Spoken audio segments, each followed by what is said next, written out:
સુરતમાં કમોસમી વરસાદથી ખેડૂતોને મોટા પ્રમાણમાં નુકસાન। રોડ પર સુકવવા મૂકેલા ડાંગરના પાક પલળી ગયા। મોડી રાત્રે ધોમધાર વરસાદથી ખેડૂતોની ચિંતા વધી ગઈ। 3 દિવસથી સુકવવા મૂકેલા પાક વરસાદે બગાડ્યો। ડાંગર પલળી જતા મંડળીમાં ભાવ નહીં મળે તેવી આશંકા અને ભાડે ખેતર રાખી અને ખેતી કરનાર ખેડૂતોને મોટો આઘાતનો સામનો કરવો પડ્યો છે। ખાતરથી લઈ દવા સુધીના ભારે ખર્ચ એ પાણીમાં વહી ગયો। ખેડૂતોએ સરકાર પાસે મદદ માટે હાજીજી કરી। ભૂપેન્દ્ર પટેલની સરકાર મદદ કરશે એવી ખેડૂતોને હજી આશા છે। ભાડે ખેતર રાખનાર એ ખેડૂતોને પણ સહાય મળે તેવી ખેડૂતો દ્વારા માંગ કરવામાં આવી છે।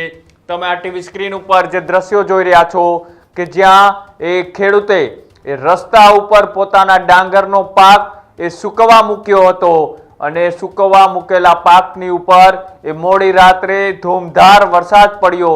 વરસાદ પડતાની સાથે જ એ તમામ પાક એ પલળી ગયો અને પલળી જતા હવે તેમને ભાવ મળશે કે કેમ તે અત્યારે ખેડૂતોમાં ચિંતા વધી રહી છે।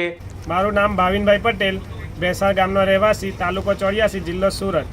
આ કમોસમી વરસાદને કારણે આજે મારે ડાંગરમાં ઘણું નુકસાન થયું છે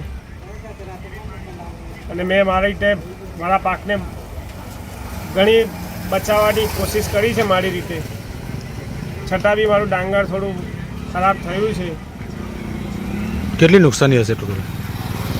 નુકસાની અંદાજે તો મારે 2.5 લાખ જેવી હશે, 2-2.5 લાખ, 2 થી 2.5 લાખની નુકસાની હશે મારે। અને હવે પાક નુકસાન થયો તેને સુખાવા માટે શું કરવું પડશે? સુખાવા માટે તો સાહેબ હજુ તમે જોવો છો વાતાવરણ તો હજુ કોઈ ખુલે એવું લાગતું નથી। 2 થી 4 દિવસ તો ઓર વધારે નુકસાની થવાના ચાન્સીસ છે અમારે। સરકાર પાસે કોઈ માંગ? સરકાર પાસે માંગ તો સાહેબ હું તમને કહું છું, હું તો રેન્ટ પર ખેતી કરું છું, તો રેન્ટવાળાને બી સરકાર કંઈક આપે સહાય એવી મારી અપેક્ષા।